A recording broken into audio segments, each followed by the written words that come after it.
बिस्मिल्लाहिर्रहमानिर्रहीम, अस्सलाम वालेकुम। आप देख रहे हैं स्पोर्ट्स फ्लिक्स और मैं हूं आपका होस्ट हमजा शफीक। तो नाजरीन, फीफा वर्ल्ड कप आज जनाब थर्ड पोजीशन के लिए मैच खेला जाएगा, मोरक्को वर्सेस क्रोएशिया। और कल एक बड़ा मार्का होने जा रहा है, France versus Argentina. FIFA world cup 2022 Qatar में ये फाइनल मार्का खेला जाएगा, फ्रांस वर्सेस अर्जेंटीना, उस पर भी बात करेंगे। और लेकिन आज जो थर्ड पोजीशन के लिए मोरक्को वर्सेस क्रोएशिया एक बड़ा अहम मैच है, स्पेशली ये मराकेश के लिए बड़ा अहम मैच है, क्योंकि वो पहली मर्तबा यहाँ तक उनकी रसाई हुई है। उनके जो कोच हैं उन्होंने भी कहा कि अगर हम थर्ड पोजीशन भी सिक्योर करते हैं तो ये हमारे लिए बड़ी एजाज़ की बात होगी। आज के मैच में हमें ज्वाइन किया है अहमद सईद साहब ने, और इसके साथ साथ फॉर्मर नेशनल प्लेयर हमारे साथ मौजूद है जिब्रान भट्ट साहब। Welcome to the show Bhatt साहब। बहुत शुक्रिया अहमद साहब, आपसे आगाज करूंगा, क्या देख रहे हैं आप आज थर्ड पोजीशन के लिए जो मैच है? मोरक्को के लिए बड़ा अहम मैच है, क्योंकि वो फीफा की अपनी हिस्ट्री में यहाँ तक पहले नहीं पहुंचा। और क्रोएशिया की जब तक बात की जाए, वो मेरे ख्याल 2018 में रनर अप रहे हैं, और इस वजह से वो थर्ड प्लेस को उस तरह से नहीं लेंगे। लेकिन मराकेश के लिए ये बड़ा अहम मौका है, क्या देख रहे हैं? हम मराकेश इस मौके का फ़ायदा उठा सकता है? जी हमजा, बहुत शुक्रिया।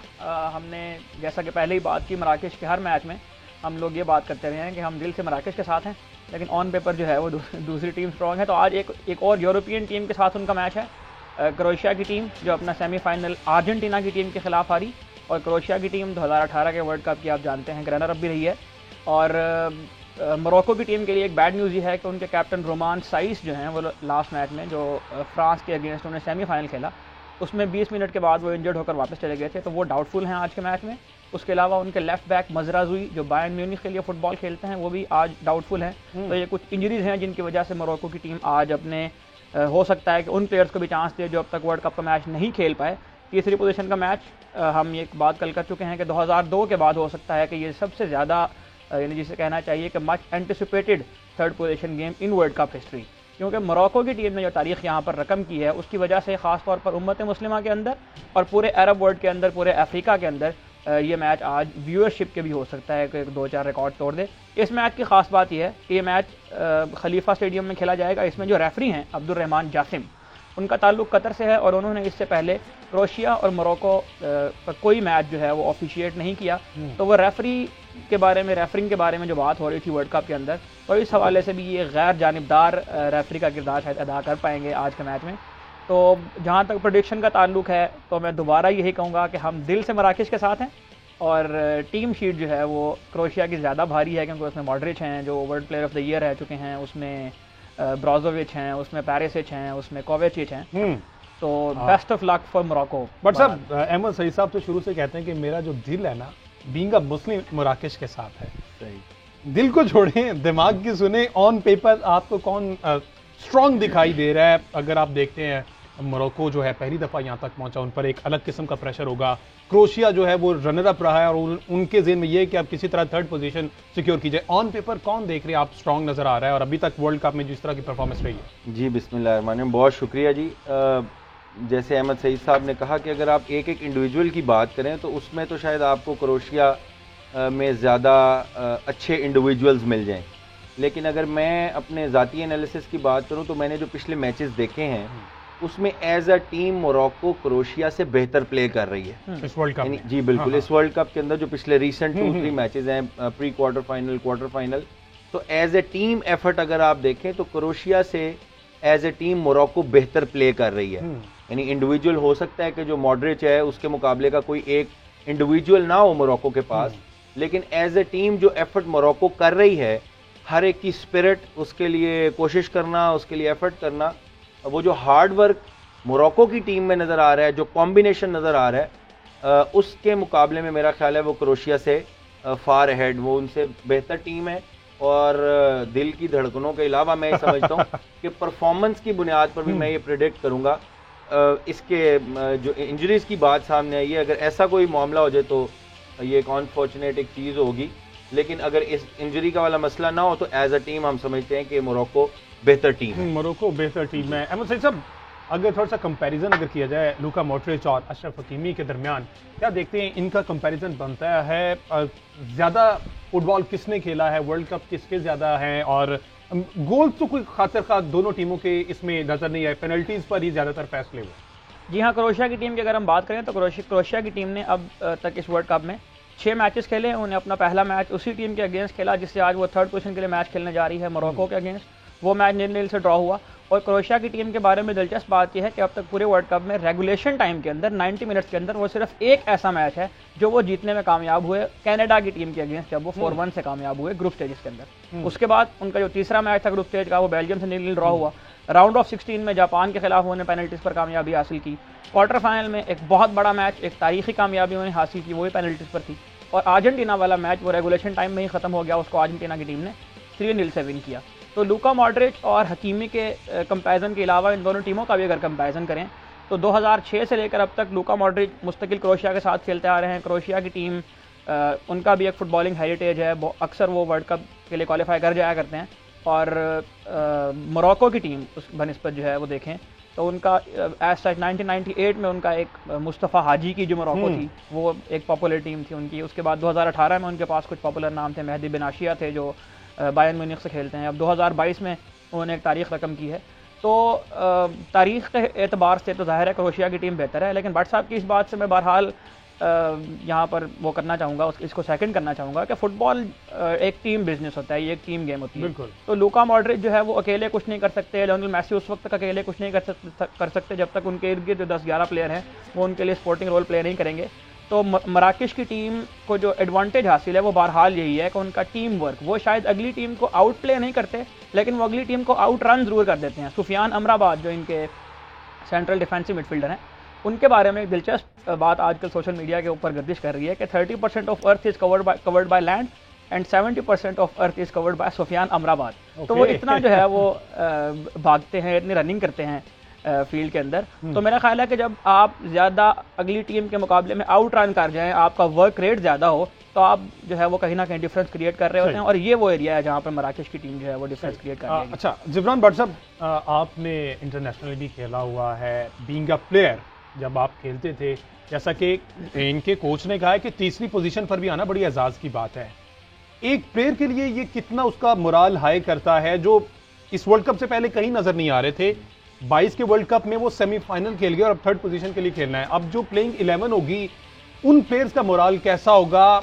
अगले वर्ल्ड कप की तैयारियों के लिए ये मदद देती है चीज कि हम सेमीफाइनल पिछला खेले, नेक्स्ट हमने मजीद इंप्रूव करना है। जी बिल्कुल, एक तो बात ये है कि खुद भी हम प्लेयर रहे हैं, जब आप जीत जाते हैं ना तो थकावट भी उतर जाती है। बिल्कुल, आपको इंजरी आई होती है वो आप भूल जाते हैं। जब आप मैच हारते हैं ना तो आपकी पिंडली में भी दर्द निकल रहा होता है, आपकी कमर में भी दर्द निकल रहा होता है। तो जीत जो है वो वैसे ही इटसेल्फ थकावट उतार देती है, वो आपको रिफ्रेश कर देती है।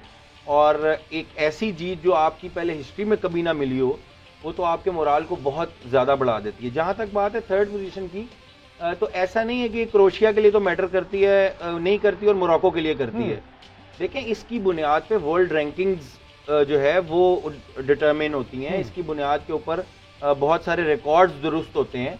तो ये इक्वली इंपॉर्टेंट है क्रोएशिया के लिए भी कि वो 3rd पोजीशन का मैच जीते। और मोरक्को उनके लिए तो ज़ाहिर है कि एक लाइफ टाइम अचीवमेंट है कि वो ज़िंदगी में पहली दफ़ा तारीख में सेमीफाइनल तक पहुंचे। तो वो चाहेंगे कि हम और इसको एक्सेल करें, इसमें जोर लगाएं और मैक्सिमम जो हायर पोजीशन है वहां तक पहुंच फिनिश करें और आगे के लिए। तो रिकॉर्ड्स की जो बात हो रही है उसमें मैं ये भी ऐड करता चलूं कि 2002 के वर्ल्ड कप में जब तुर्की की टीम मध्य मुकाबिल हुई थी जनूबी कोरिया के तीसरी पोजीशन के मैच में, तो वर्ल्ड कप की तारीख का तेज तरीन गोल जो है वो उसी मैच में स्कोर किया गया था, जो मैच शुरू होने के 9 सेकंड बाद ही हकान सुकर ने स्कोर कर दिया था। तो ये भी एक यादगार स्टैट है। अच्छा अहमद साहब, याद है 2018 में फाइनल में हारी थी जनाब ये क्रोएशिया की टीम जी 4-2 से। जी सेम टीम है, कोई तब्दीलियां आई हैं? उस टाइम कौन लीड कर रहा था, क्या सूरत हाल थी जो 4-2 से ही हारे थे फ्रांस से? जी, उस टीम के कैप्टन भी लूका मॉड्रिच थे और लूका मॉड्रिच उस वर्ल्ड कप के प्लेयर ऑफ द टूर्नामेंट भी बने थे। और लेकिन उस टीम में इवान पेरिसिच थे जो अब साथ नहीं है, मैंजुकिच थे जो अब साथ नहीं है। उस टीम से इवान पेरिसिच वो बहरहाल अभी इस टीम रैकिटिच टीम में नहीं है, पेरिसिच इस टीम का हिस्सा है, लॉवरन इस टीम का हिस्सा है जो पिछले वर्ल्ड कप में थे। तो 3 से 4 प्लेयर ऐसे हैं जो पिछले वर्ल्ड कप की टीम में भी शामिल थे। लेकिन अगर कंपैरिजन की बहरहाल बात की जाए तो मोरक्को की टीम इस हवाले से बहरहाल मुनफरिद है। और ये जो आप बार बार बात कर रहे हैं कि तारीख रकम हो गई, मोरक्को की टीम अगर यहाँ तक आई है तो इसमें से ज़ाहिर है इस वर्ल्ड कप के बाद जनवरी में एक ट्रांसफ़र सीज़न जो है वो स्टार्ट होगा क्लब लेवल के ऊपर। तो बहुत सारे प्लेयर्स के बारे में अब बात आना शुरू हो गई है कि यासीन बोनो के बारे में बात आना शुरू हो गई है कि उनके बारे में रूमर्स आ रही हैं कि बायर्न म्यूनिख फुटबॉल क्लब जो जर्मनी का सबसे बड़ा क्लब है, वो उनको लेने में इंटरेस्टेड है। इस तरह सुफियान अमराबाद की हम बात कर रहे हैं, रोमन साइस की हम बात कर रहे हैं। तो इन प्लेयर्स के बारे में ये भी एक बात जहन में रखनी चाहिए कि वर्ल्ड कप के फ़ौरन बाद एक ट्रांसफ़र विंडो आ रही है, और दुनिया की जो तारीख़ है क्लब फुटबॉल की, उसमें सबसे कामयाब क्लब रियल मैड्रिड की हमेशा से ये ट्रेडिशन रही है कि वो वर्ल्ड कप में अच्छा परफॉर्म करने वाले प्लेयर्स को हर वर्ल्ड कप के बाद वो 2-3 बड़े नाम अपने स्क्वाड में जो है वो शामिल करते हैं। तो इस लिहाज से भी एक अपॉर्चुनिटी है मोरक्को के प्लेयर्स के लिए। सही। बट साहब, आपने वोहेब क्लब को रिप्रेजेंट किया, 6 पोजीशन हमने AFC क्लब चैंपियनशिप में सिक्योर की। कोई भी क्लब पाकिस्तान में ऐसा नहीं जो वहाँ तक रिप्रेजेंट कर चुका, और इसके अलावा पाकिस्तान प्रीमियर लीग में वोहेब क्लब आ चुका। जी। क्या देख रहे हैं आप, इंडिया में फुटबॉल लीग शुरू हो गई, प्रॉपर फुटबॉलर्स को ग्रूम किया जा रहा है, पाकिस्तान कहां पर मार खा रहा है? कल आमिर महमूद भट्ट साहब से भी हमने बात की थी इस हवाले से, आप भी पाकिस्तान खेल चुके हैं, क्या समझ रहे हैं उस टाइम पाकिस्तान फुटबॉल टीम और अब की पाकिस्तान फुटबॉल टीम, क्या फ़र्क है? हम कहां पर लैग कर रहे हैं? मैनेजमेंट के मसाइल हैं, क्योंकि हमने तो ये अभी तक सुना है कि फेडरेशन के पास पैसा नहीं। नहीं, ये बात ठीक नहीं है। जिस ज़माने में पाकिस्तान परफॉर्म कर रहा था उस वक्त तो ये बात ठीक थी। 91-2-3 के अंदर पाकिस्तान की तारीख की जो फुटबॉल की हाईएस्ट अचीवमेंट्स हैं वो इन्हीं 3-4 सालों के अंदर पाकिस्तान ने अचीव किया। सैफ गेम जीते, बिल्कुल, दूसरी दफ़ा ब्रॉन्ज मेडलिस्ट हुए, बहुत यानी एशियन गेम्स के अंदर। इसी तरह जो वोहेब क्लब की आपने बात की, 3 राउंड्स होते हैं AFC के। अच्छा। एक फर्स्ट राउंड होता है, एक सेकंड राउंड होता है, उसके बाद फाइनल राउंड होता है क्लब चैंपियनशिप का। पाकिस्तान की कोई भी क्लब ऐसी नहीं है जिसने फर्स्ट राउंड क्लियर किया हो।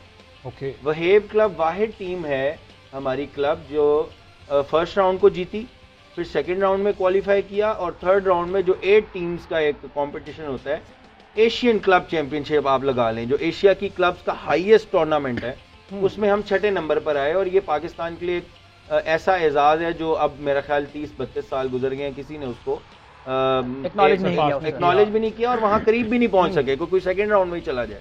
तो एक ये भी पाकिस्तान की। दूसरी जो पैसे की बात है, उस वक्त तो जाहिर है कि एक कमर्शियल बुनियादों पर बहुत ज़्यादा चीज़ें नहीं थी, फीफा की तरफ से एड और फंडिंग इतनी नहीं थी। लेकिन ये पिछले 10-15 साल के अंदर फीफा ने ख़ास तौर पे जो गरीब मुल्क हैं उन्हें बहुत ज़्यादा फंडिंग दी है, उन्हें बहुत ज़्यादा मतलब उनको इक्विपमेंट दिया है। यानी मुझे याद है कि एडिडास के फुटबॉल शूज़, जिसकी एक शूज़ की कीमत शायद आज 18-20 हज़ार रुपये होगी, वो 400 की तादाद में, 500 की तादाद में वो वहाँ से प्लेयर्स के लिए, ऑफिशल्स के लिए। लेकिन बदकिस्मती से पाकिस्तान के फुटबॉल के आगे बढ़ने की भी, ना बढ़ने की भी वही वजह है जो पाकिस्तान के आगे ना बढ़ने की। पाकिस्तान के अंदर भी हर किस्म एटॉमिक पावर हैं, हमारे पास यहाँ हर किस्म का मौसम मौजूद है, मिनरल्स मौजूद हैं, पहाड़ मौजूद हैं, दरिया मौजूद हैं। लेकिन प्रॉब्लम क्या है? लीडरशिप का प्रॉब्लम है। वो यहाँ पे सिंसियर नहीं है तो मुल्क हमारा तरक्की नहीं कर पाता, करप्शन मौजूद होती है। अब फुटबॉल की अगर बात करें तो फुटबॉल के अंदर इतना टैलेंट है, इतना टैलेंट है कि आप एक एरिया, ये फैसलाबाद का आप एरिया पकड़ लें, समंदरी, और ये इतना फुटबॉल है कि आप तसव्वुर नहीं कर सकते। आप लियारी की एक सिर्फ बात करें तो लियारी में हमारे Wohaib club versus PIA, mini Brazil का आ जाता है। मिनी ब्राजील, मैं आपको बता रहा हूँ local match, Wohaib club versus PIA, army versus KPT, 15,000 का क्राउड, 20,000 का क्राउड, लाइन पे थ्रो करने की जगह नहीं होती थी, उनको हटाना पड़ता था फैंस को। यार थोड़ा 15,000-20,000 लोगों को बिठाते कहाँ थे? इनके पास तो इतना स्टैंड नहीं है, स्टेडियम नहीं है। स्टेडियम्स देखे, सीढ़ियां तो बनी होती थी, वहां पे कुर्सियां नहीं है, बेचारे उस पर बैठ जाते। मैं बता रहा हूँ कि लाइन तक आया होता था क्राउड। दिलचस्पी बहुत ज्यादा है यानी इस मुल्क के अंदर, कोई थ्रो करने के लिए या कॉर्नर लगाने के लिए जगह नहीं बचती, फिर उठाता था रेफरी, यार थोड़ा पीछे हो, जो जगह दो। तो इतना टैलेंट मौजूद है। लेकिन मैं आपको थोड़ी सी एक झलक दिखाने के लिए, फीफा ने जब यहाँ पे सैलाब ज़लज़ला आया 2008 में, 2005 में 8 अक्टूबर 2005 में, तो उन्होंने ज़लज़ले की रिहैब के लिए उन्होंने कहा कि स्पोर्ट्स को भी हमें प्रमोट करना चाहिए। तो उन्होंने गोल प्रोजेक्ट के नाम से यहाँ पे फीफा ने प्रोजेक्ट्स दिए। अच्छा, उसके साथ वो हाल किया पाकिस्तान की इंतजामिया ने कि हम तसव्वुर नहीं कर सकते। आपने तसव्वुर सुना होगा घोस्ट स्कूल्स का, कि स्कूल होता नहीं है, कागजों में वहाँ पे 250 बच्चा पढ़ रहा है, 40 टीचर पढ़ा रहे हैं। उस गोल प्रोजेक्ट को फीफा को बताया गया कि यहाँ पे इतने बच्चे हैं, 250-300, वो अकेडमी में फुटबॉल की तालीम हासिल कर रहे हैं। अमलन वहाँ पे गन्ने की पैलियाँ थी और वहाँ से करोड़ों और अरबों रुपए ला करके वो आपस में बांट कर खा लिए गए। तो जब प्लेयर के ऊपर पैसा खर्च नहीं होगा जब प्लेयर के ऊपर आप स्पेंड नहीं करेंगे। और ये जो प्रोफेशनल लीग की आपने बात की, 91 में मेरे मरहूम वालिद साहब वो सेक्रेटरी थे फेडरेशन के, हाफिज सलमान भट्ट साहब, उन्होंने उस वक्त लाइफ बॉय के साथ कॉन्ट्रैक्ट किया। पर प्लेयर पर मिनट पर प्लेयर को ₹1 दिया जाता था उस वक्त। उस वक्त 92-93 में 35 लाख की एक इन्वेस्टमेंट जो है वो स्पॉन्सरशिप दी उस वक्त आपके प्लेयर्स के जो भी आपने हीरोज वाला हम बात कर रहे थे पहले कि हाँ, उस वक्त फिर हमारे प्लेयर कमर्शियल्स में आए। लाइफ बॉय का अगर कोई ऐड आ रहा है तो उसमें एक फुटबॉलर आ रहा है, वो स्लाइडिंग टैकल कर रहा है, वो लाइफ बॉय ने वहां पे प्रोफेशनल लीग शुरू की और उसमें प्लेयर को पर मिनट ₹1, यानी एक प्लेयर अगर 90 मिनट्स का मैच खेलता है उसे ₹90 मिलते हैं। आज आप समझ लें उसे एक मैच की को 5,000 की दिहाड़ी मिल गई। तो वो फिर अपनी मुआश की फिक्र से आजाद होता था। महीने में अगर वो 7-8 मैच खेलता था उसका घर भी चल जाता था, वो अपने जूते भी खरीद पाता था, अपनी किट ले सकता था। तो उसको और आई गेस यही रीजन है जो हम उस जमाने में सैफ गेम्स के मेडल भी ला रहे थे। हम मालदीव की टीम को कल भट्ट साहब बता रहे थे कि हम जिस मालदीव की टीम से हम 1-0 से हार कर आ जाते हैं उसको हमने 6-1 से हराया है उस एरा के अंदर। आपने वालिद साहब की बात की, इस टाइम पाकिस्तान में फेडरेशन कोई चला रहा है या सिर्फ देखिए ये भी जब फैसल साले हयात साहब इसके प्रेसिडेंट थे, फिर उन्होंने इलेक्शन नहीं करवाया, फिर फीफा के उसके ऊपर एक कमेटी बन गई नॉर्मलाइजेशन की, उन्होंने फिर मुलाकातें की। फिर इसमें एक सबसे बड़ा प्रॉब्लम ये है कि लॉ ऑफ द लैंड वो और डिमांड करता है और फेडरेशन इंटरनेशनल फुटबॉल एसोसिएशन यानी फीफा उनके रूल्स एंड वो कहते हैं कि हम एक मुल्क के कानून के मुताबिक फैसले नहीं करते, हमारा अपना आइन और कानून है। तो उसमें जब आप इलेक्शन ही नहीं करवाएंगे, जाहिर है कि हमारे यहाँ मुल्क के अंदर लोग अदालतों में चले जाते हैं, फिर अपनी जो उनकी इंतजामी कोई हुकूमतें हैं उनसे इन्फ्लुएंस करते हैं, तो उससे फिर चीज़ें ख़राब होते होते अब फुटबॉल जो है उसके ऊपर बैन भी रहा, फिर उसको अगर बैन हट भी गया तो अब कोई टीम का इंफ्रास्ट्रक्चर नहीं है, कोचेज नहीं है कि जो लोगों को इक्विप कर सकें। और दूसरी बात, सबसे बड़ी बात, where there is will there is a way, will भी नहीं है कि हमने इस फुटबॉल को बढ़ाना है और आगे लेकर चलना है। जर्मनी तक आप हो क्या है, वहाँ की क्लब्स के में जाकर फुटबॉल रिप्रेजेंट किया, आपको ऑफर्स भी आई, क्या समझते हैं उनका इसके अकॉर्डिंग इंफ्रास्ट्रक्चर और पाकिस्तान का इंफ्रास्ट्रक्चर जमीन आसमान का फर्क है। लेकिन सेम अगर देखा जाए तो 2006-7 में भी यही पाकिस्तानी फेडरेशन थी। अब 2022 में इस फेडरेशन का बिल्कुल जैसे कहते हैं डाउनफॉल हो चुका है। डायरेक्ट फीफा से लिंक था तब भी और अब भी डायरेक्ट फीफा से लिंक था। गवर्नमेंट का इसमें कोई असर रसूख नहीं है। नहीं, गवर्नमेंट तो देखें, जब आपकी हुकूमतों में लोग मौजूद फेडरेशन के ऊपर काबिज होना चाहते हैं तो फिर वो जाहिर है कि उसको इन्फ्लुएंस करते हैं। और बाहर के मुल्कों में भी डायरेक्ट फीफा ही चलाती है। फीफा ही चलाती है। वो कहते हैं आप अपने लॉ ऑफ द लैंड को अपने लोकल मामलात में रखें, लेकिन हमारी जो इंटरनेशनल बॉडी है वो हमारे साथ एफिलिएटेड है। जो PFF है, पाकिस्तान फुटबॉल फेडरेशन, वो पाकिस्तान का इदारा नहीं है, वो फेडरेशन इंटरनेशनल फुटबॉल एसोसिएशन यानी फीफा, उसके साथ और AFC एशियन फुटबॉल कॉन्फेडरेशन, इनके साथ एसोसिएटेड और रजिस्टर्ड है।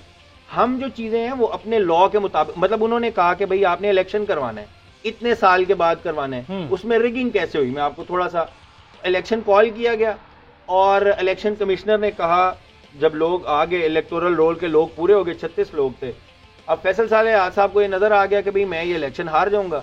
उन्होंने जो इलेक्शन कमिश्नर था उसको कहा, जी आप इलेक्शन पोस्टपोन कर दें और लोगों के हम आपको नई डेट देंगे। अच्छा।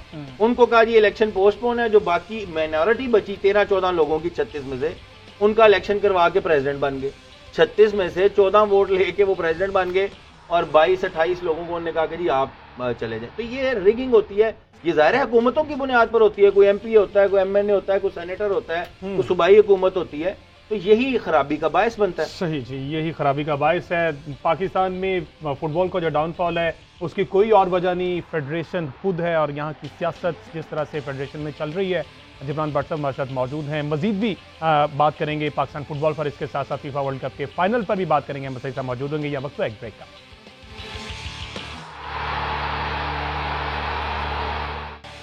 वेलकम बैक जी। बात हो रही है फीफा वर्ल्ड कप 2022 की और थर्ड पोजीशन के लिए आज मोराकेश और क्रोएशिया की टीमें 8 बजे पाकिस्तानी वक्त के मुताबिक रात 8 बजे टकराएंगी। जिब्रान भट्ट साहब हमारे साथ मौजूद हैं, मसईद साहब मौजूद हैं। अहमद साहब, अभी ब्रेक में बात कर रहे थे, भट्ट साहब बल्कि बात कर रहे थे कि मोरक्को ने जो गोल किए वो क्वालिटी गोल्स थे और एज कम्पेयर टू अगर क्रोएशिया की बात करते हैं तो क्रोएशिया के जो भट्ट साहब कह रहे थे, जिस तरह से हम पंजाबी में कह सकते हैं कि तुक्के लगे थे। तो क्या देख रहे हैं, इन्होंने इतना इस हद तक इम्प्रूव किया है कि वो इस लेवल पर आकर वो क्वालिटी गोल्स कर रहे हैं और जिस तरह से पुर्तगाल के मैच में भी हमने देखा, और अब इस थर्ड पोजीशन में भी पता चल जाएगा अभी भी उसी तरह की क्वालिटी गेम खेली जाएगी। इसीलिए मैंने कहा कि एज अ टीम हम मोरक्को को उनसे क्रोएशिया से ऊपर रेट कर रहे हैं। और जो पहले अहमद सईद साहब बात कर रहे थे ना डिफेंडिंग मिडफील्डर की, वो 70% इसलिए कवर करता है, फुटबॉल की जुबान में इसे पेंडुलम कहते हैं, जिस तरह घड़ी के नीचे पेंडुलम यूं मूव करता है, कि 70% एरिया में ये डिफेंसिव मिडफील्डर मूव करता है, अच्छा, राइट टू लेफ्ट। और ये यानी एक टीम की अच्छी क्वालिटीज में से क्वालिटी है कि एक आपके प्लेयर से कोई गलती हुई है तो आप उसे स्वीप कर लें, इसे स्वीपर भी कहते हैं। ये डिफेंस के पीछे भी खिलाते हैं, जिसे डीप डिफेंडर या स्वीपर कहते हैं, और इसे डिफेंसिव मिडफील्डर भी कहते हैं, जो आपकी मिडफील्ड के पीछे स्वीप करता है कि अगर कोई प्लेयर निकले तो वो उसे टैकल कर सके।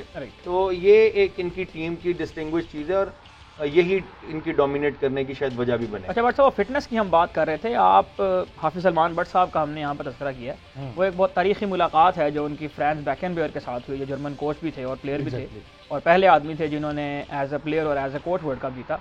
तो उसको आप कुछ रिलेट कर रहे थे फिटनेस के साथ, और इसको मेरा ख्याल है कि हम मोरक्को की इस टीम के अंदर भी ये डिस्टिंग्विश फीचर देखते हैं। तो मैं अपने शायकीन की दिलचस्पी के लिए चाहूँगा कि आप उसको भी जरा हमारे सामने एक्सप्लेन करें। वैसे फिटनेस की बात करते हुए इस फिटनेस के साथ में अच्छा तो नहीं लगता लेकिन ये है कि मैं वो जिक्र कर रहा था आपसे कि बेकेनबावर इज द फर्स्ट पर्सन के जो एज ए कैप्टन भी वर्ल्ड चैंपियन हुआ, और एज ए कोच टीम के मैनेजर के तौर पे भी वो वर्ल्ड कप जीता जी। उसके साथ हाफिज सलमान बट साहब की मुलाकात, वो हमें बता रहे थे उस मीटिंग के मिनट्स, तो वो ये बता रहा था कि मेरा एक प्लेयर है जो मेरा ए ग्रेड डिफेंडर है, मैं इसे फलां मैच में इसलिए नहीं खिलाऊंगा क्योंकि फलां टीम, उसने उस वक्त VCR और वो पुरानी टेप्स होती थी उसको प्ले किया, और ने बताया कि ये लेट 70s की बात है, ये 80s लेट 80s की बात है। तो उसने बताया कि इसकी इतनी हाइट है इस प्लेयर की, और ये यहाँ तक जंप करता है, और ये पिछले इतने मैचेस के अंदर हेडर के ऊपर स्कोर कर रहा है। यूसुफ नसीरी ने अभी हेडर स्कोर किया पोर्चुगल के खिलाफ 2.78 मीटर का। उसने ये कहा कि ये मैं अपने ए ग्रेड डिफेंडर को इसलिए नहीं खिलाऊंगा क्योंकि वो इसके हेडर और हाइट को मैच नहीं कर सकता। यानी फुटबॉल बहुत टेक्निकल गेम है। फिर उसने अपने बी ग्रेड प्लेयर को उस मैच में खिलाया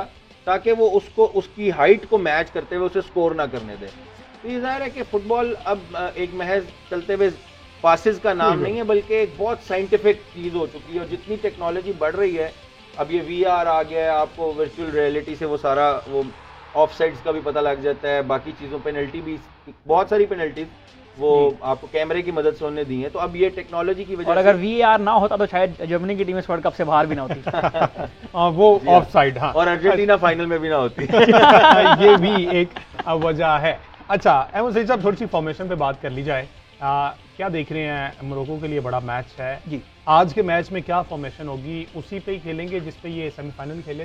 जी, मोरक्को ऐसा उस टाइम अशरफ हकीमी उनके राइट बैक पे आएंगे, और आज मोस्ट प्रोबेबली वो कैप्टन भी होंगे, और सेंटर बैक में उनके साथ अशरफ दारी होंगे, रोमन साइस को वो आज रिप्लेस करेंगे, अतियतुल्ला लेफ्ट बैक पे आ जाएंगे, मज़ारुई ने लास्ट मैच स्टार्ट किया था, तो इस बार लेकिन याह्या अतियतुल्ला हो सकता है कि वो लेफ्ट बैक पे आ जाएं। डिफेंसिव मिडफील्ड में वो बहुत खुद मुख्तार हैं, सुफियान अमराबात हैं, उनके साथ उनके भाई सुफियान बुफाल हैं, सलीम अमाला हैं, उसके अलावा लेफ्ट विंग पे उनाई हैं, हकीम जियेश का हम बार बार तस्करा कर रहे हैं, और यूसुफ नसीरी ही ज़ाहिर है कि उनके नंबर 9 चॉइस के स्ट्राइकर हैं, गोल कीपर यासीन बोनो होंगे। तो ये मराकश की जो है वो प्रेडिक्टेड लाइनअप हो सकती है आज के मैच में।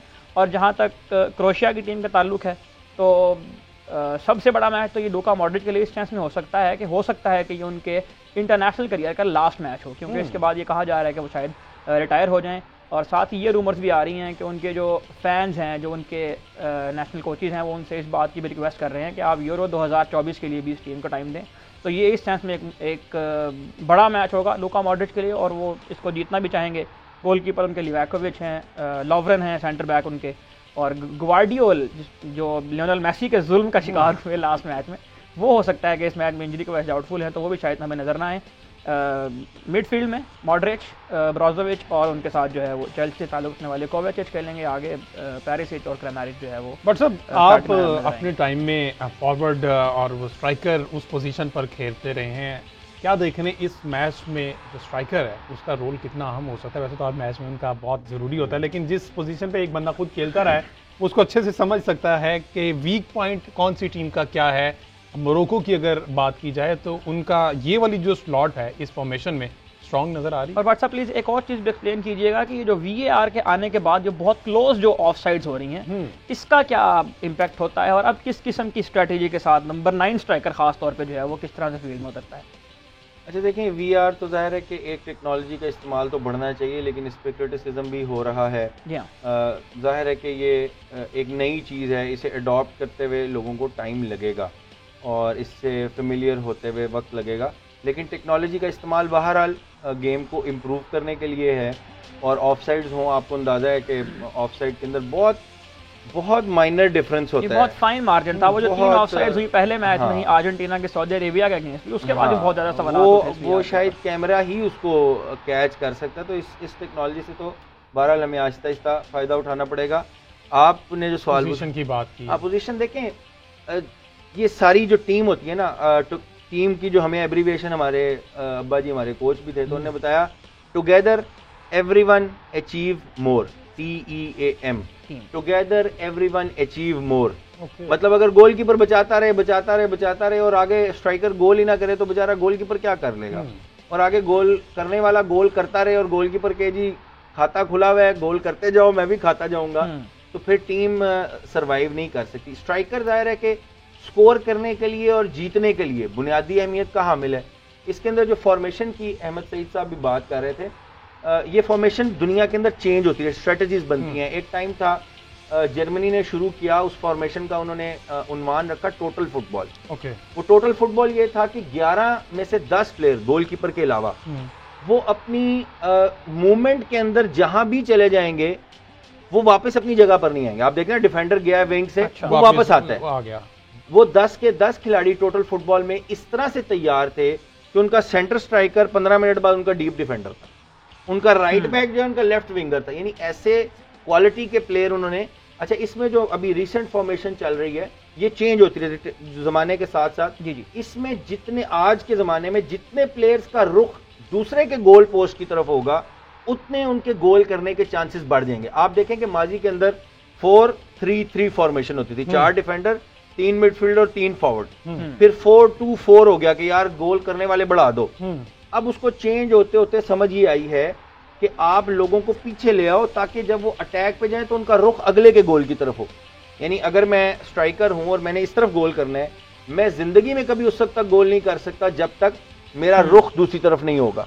तो इसलिए अब ये चल पड़ा है कि 4-5-1 मिडफील्ड होती है और विंगर बाहर होते हैं ताकि वो जब अटैक करें तो वो अंदर आए और उनके स्ट्राइक करने और गोल करने के चांसेस बढ़ जाएं। तो जाहिर है स्ट्राइकर ऐसी पोजीशन है, परफॉर्मेंस तो इसी की बुनियाद पर होती है। बट साहब, इख्तिताम पर थोड़ी सी बात कर ली जाए। पाकिस्तान फीफा वर्ल्ड कप के लिए कभी आज तक क्वालिफाई कर पाया, नहीं कर पाया, इसकी क्या वजूहात हैं? अब हम फेडरेशन को इसका दोष देते हैं, लेकिन इससे पहले भी आज तक पाकिस्तान इसके करीब भी नहीं आया, इसकी थोड़ी सी वजह बता दें। जी, आपके प्रोग्राम में कल आमिर भट्ट साहब आए थे, उनका मुझे प्रोग्राम देखने का भी इत्तेफाक हुआ। जी, आमिर भट्ट साहब उस टीम का हिस्सा थे जिन्होंने चाइना के अंदर 1993 में चाइना के अंदर चाइना के अगेंस्ट 75 मिनट्स तक 0-0 ड्रॉ मैच खेला और इनको पाकिस्तानी टीम की वॉल ऑफ चाइना कहते थे। आमिर भट्ट साहब, शायद आप चूंकि फुटबॉल से डायरेक्ट मुतल्लिक नहीं है, he is a legend, living legend Pakistani team का। इनको वॉल ऑफ चाइना कहते थे, एक अदील भट्ट और एक आमिर भट्ट। ये डीप डिफेंडर्स होते थे, 6-6 फुट के स्ट्रॉन्ग तगड़े, इनसे गुजरना मुश्किल होता था। हमारा ये टारगेट था, हमने ये सुना कि जो 2002 का वर्ल्ड कप कोरिया और जापान में हुआ उसके अंदर पाकिस्तान को क्वालिफाई कराना हमारा टारगेट था, क्योंकि कोरिया और जापान के होस्ट होने की वजह से वो दोनों टीमें बीइंग ए होस्ट उस टूर्नामेंट का हिस्सा बन रही थी और एशिया के अंदर से ज्यादा टीमों के वर्ल्ड कप में जाने के चांसेस बढ़ रहे थे और हमारी जगह उस आपको याद होगा, अगर नहीं याद तो मैं बता दूं कि 2002 का वर्ल्ड कप चाइना खेला था। अगर पाकिस्तान अपनी वो लड़ाई फेडरेशन की ना होती, हम जिस तरह से उसके ऊपर मेहनत कर रहे थे, जो पाकिस्तान फुटबॉल था, हम यकीनन 2002 का वर्ल्ड कप खेलते। जी, ये तो पाकिस्तान की अपनी नाकामी की वजह से यहाँ तक फुटबॉल के हालात पहुंच चुके हैं। बहरहाल थर्ड पोजीशन के लिए मोरक्को और क्रोएशिया का मैच 8 बजे है। आज के शो से खिलाफ